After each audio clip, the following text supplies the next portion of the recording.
Welcome to the Effective Guide to AKT. Hi, my name is Dr. Erwin. I sat the AKT myself and has helped many doctors. I know exactly how it feels to prepare for this test. If you want to plan effectively, focus your revision, and boost your productivity, this video series is made for you. I will share with you proven strategies and learning techniques that I've used personally to pass the AKT. If you don't want to miss any future videos in the Effective Guide to AKT series, please consider subscribing now. We all have different learning styles, experience, and personal situation, so it's important you take AKT when you are ready. When I say ready, it means you have done an effective preparation to the best of your ability. You can sit the test. I appreciate some doctors will never feel ready for this test, but as long as you've done the work, then when you sit the test, you maximize your odds for success. A good time to sit AKT is in the second part of your ST2 year. A pass in ST2 relieves the pressure of sitting both the AKT and CSA in your busy ST3 year. I don't want you to rush taking the AKT early in ST2 because a prolonged gap between AKT preparation and taking the CSA is also not recommended. CSA requires an up-to-date knowledge base. The right time to take AKT will depend on your personal situations. I sat AKT in October during my general practice post in ST2. Having some experience of GP was an advantage, but is not essential. The benefit of preparing the test during my GP post meant I could tailor my revision to the cases I've seen. Decide which sitting suits you. The dates are found on the RCGP website AKT section. If you're working on a hectic post like A&E or medicine, it may not be the best time to sit the test. Once you have decided when you will sit AKT, make a note of the application date in your calendar and request study leaves early on for private study and book leaves to sit the test. Generally, a trainee can use 5 days of study leaves for private study. If this is not your first AKT sitting, I'd suggest you review your preparation with your educational supervisor and consider changes to your preparation and what support you may benefit. You need to allow at least 3 months of effective preparation to cover the entire curriculum. Organization is key in your preparation. Many trainees just start their preparation by reviewing topics they have good understanding as opposed to concentrating on weaker areas. I recommend you take a systematic approach in your preparation. The first step is to evaluate your learning needs. You want to identify weaker areas you need to concentrate and focus. How to identify your areas of weakness? Firstly, consider the clinical placement you have worked throughout your training so far. Which specialties do you have exposure? Which specialties you have minimum exposure?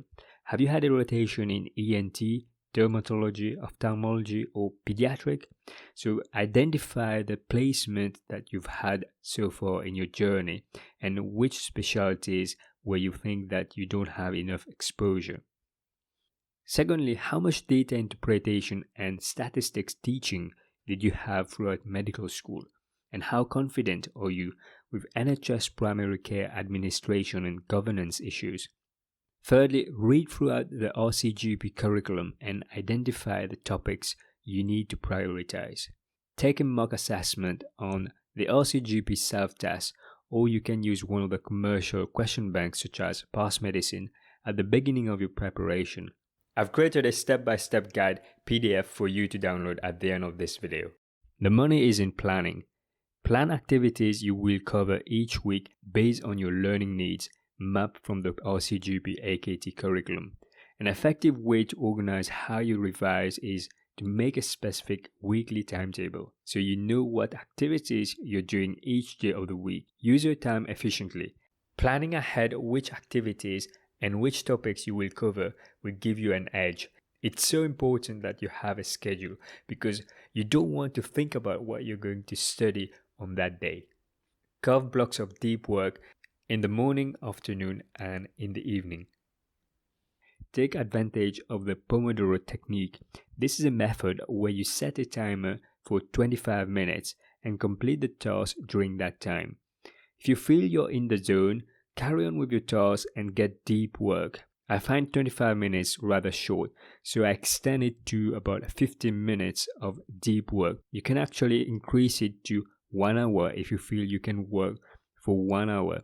Everyone will find a time duration that works best for them. After a session, have 10 minutes break to relax. Chunk your tasks in block of time so your energy level remains high. You need to review the schedule as you progress and adjust your study sessions. The most powerful learning technique. Studies have shown time and time again that active recall is the most effective way to learn. Signing up to question banks and going through the questions was mainly how I studied for the AKT. Let's say this week I'm covering men's health. This is a topic I identified from my learning needs. I will work through most of the questions on that specific topic. This allows me to identify which specific areas in men's health I need to prioritize. If you get a question wrong, make sure you study the subject and the options to the question. Time is limited in your preparation. Allocate time to prioritize high-yield topics.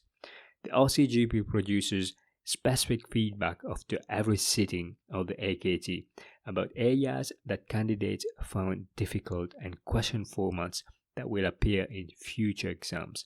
This is a reliable resource to identify high-yield topics. What themes can you identify that seem most relevant to you? Drug interactions, safe monitoring of long-term medication, family planning, and child development seem to be reported on a regular basis. Going through the AKT summary report is an effective way to raise your score, as the examiners literally show you how to reach for the low-hanging fruits. In my case, I use 3 different question banks: past medicine, past test, and GP self-test. I started studying on GP self-test, which is a free resource for members of the RCGP. It is a good question bank to start with because the level of questions are not that difficult. And then I moved to past test. Past test has more difficult questions.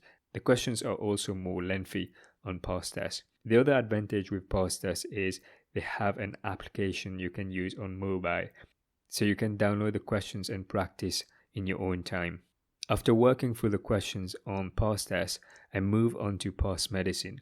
Past medicine is by far the most comprehensive question banks out there. Many trainees have found past medicine useful because of the breadth and depth of knowledge that the question bank goes into. I found using more than one question bank increased my exposure to different style of question. It also complemented my learning when one of the question banks didn't provide sufficient question on a topic. If you have completed all the questions from a question bank, I highly recommend moving to a different question bank. You need to attempt new questions instead of wasting time reattempting the same question you already answered correctly. This is a common mistake many trainees make. The acrasia effect, working against procrastination. Acrasia is the reason we do not follow through what we set out to do. In behavioral economics, there's a concept called time inconsistency. Time inconsistency is a tendency of the human brain to value immediate rewards more highly than future rewards. When you set a goal, you make a choice for your future self. However, when the time comes to make the decision, you're no longer making a choice for your future self. Now you're in the present moment. Your brain is thinking about the present self and favors immediate gratification. There will be days when you come back from work feeling tired and don't feel like revising for AKT. If you rely on willpower, you'll find it hard to follow through your schedule. This is why it's important to set a system and process in place so that when you feel you want to do something else, you can overcome acrasia and follow through your plan. In the next video, we will cover how to overcome acrasia and one of the most powerful memorization technique, spaced repetition. If you like this video, don't forget to drop a like and subscribe to this channel so you don't miss any future videos. Take care everybody. Bye bye.